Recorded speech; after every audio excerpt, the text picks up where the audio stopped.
Petrol ডিজেলের দাম বাড়ছে, পশ্চিম এশিয়ার যুদ্ধের কারণে জ্বালানির বাজার অস্থির। ইলেকট্রিক গাড়ির বিক্রি বাড়ছে ঠিকই, কিন্তু এর বাইরে আরেকটা বিকল্প এখন বিশ্বজুড়ে আলোচনার কেন্দ্রে।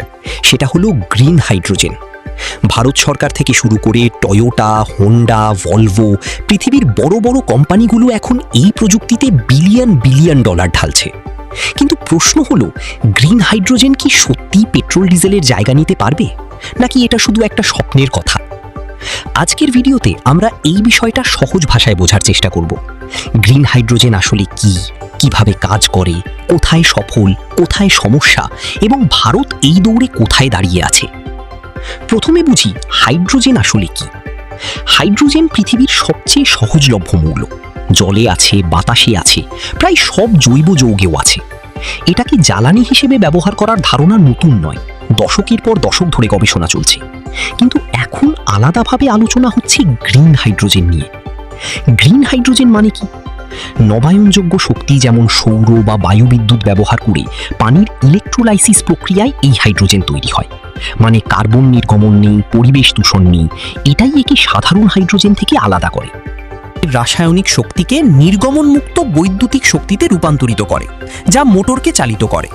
আর এই পুরো প্রক্রিয়ায় যা বের হয় সেটা হলো শুধু জলীয় বাষ্প, কোনো ধোঁয়া নেই, কোনো কার্বন নেই।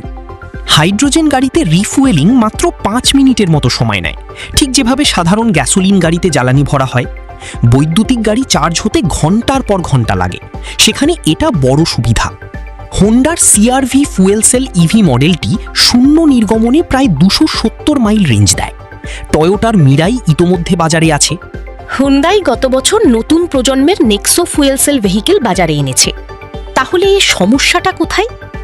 বেশ কিছু হাইড্রোজেন প্রকল্প অর্থনৈতিক ও প্রযুক্তিগত বাধার কারণে বাতিল হয়ে গেছে। বিশেষজ্ঞরা বলছেন, হাইড্রোজেন শুধু সেখানেই ব্যবহার করা উচিত যেখানে অন্য কম কার্বন বিকল্প সম্ভব নয়। সবচেয়ে বড় সমস্যা হলো খরচ। ফুয়েল সেল তৈরিতে প্ল্যাটিনামের মতো দামি উপাদান লাগে। এখনও হাইড্রোজেন গাড়ি বৈদ্যুতিক গাড়ির তুলনায় অনেক বেশি ব্যয়বহুল। দ্বিতীয় সমস্যা পরিকাঠামো। হাইড্রোজেন ফুয়েলিং স্টেশনের সংখ্যা এখনও প্রচলিত পেট্রোল পাম্পের চেয়ে অনেক কম, যা ব্যবহারকারীদের জন্য বড় বাধা। তৃতীয় সমস্যা হলো দক্ষতা। বিশেষজ্ঞরা বলছেন, সৌর বা বায়ুবিদ্যুৎ দিয়ে প্রথমে হাইড্রোজেন বানিয়ে তারপর সেটা গাড়িতে ব্যবহার করতে গেলে মাঝপথে অনেক শক্তি নষ্ট হয়। সরাসরি বৈদ্যুতিক গাড়িতে সেই বিদ্যুৎ দেওয়া আরও সাশ্রয়ী। এবার ভারতের কথায় আসি। ভারত ন্যাশনাল গ্রিন হাইড্রোজেন মিশনের আওতায় ফেব্রুয়ারি 2026 পর্যন্ত 8,000 টন প্রতি বছর উৎপাদন ক্ষমতা চালু করেছে। এই মিশনে 2029-30 পর্যন্ত 19,744 কোটি টাকা বরাদ্দ করা হয়েছে এবং 2030 সালের মধ্যে বার্ষিক 50 লক্ষ মেট্রিক টন গ্রিন হাইড্রোজেন উৎপাদনের লক্ষ্য।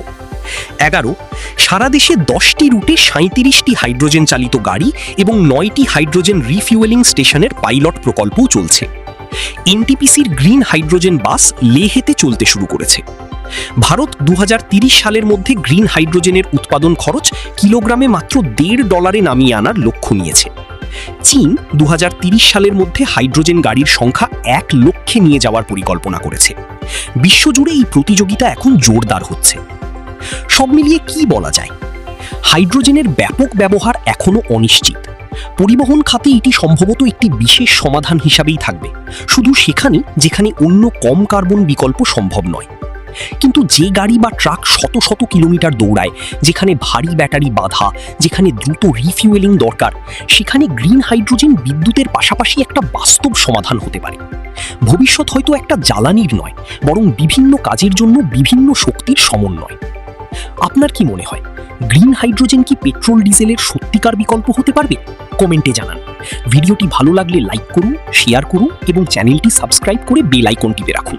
দেখা হবে পরবর্তী ভিডিওতে।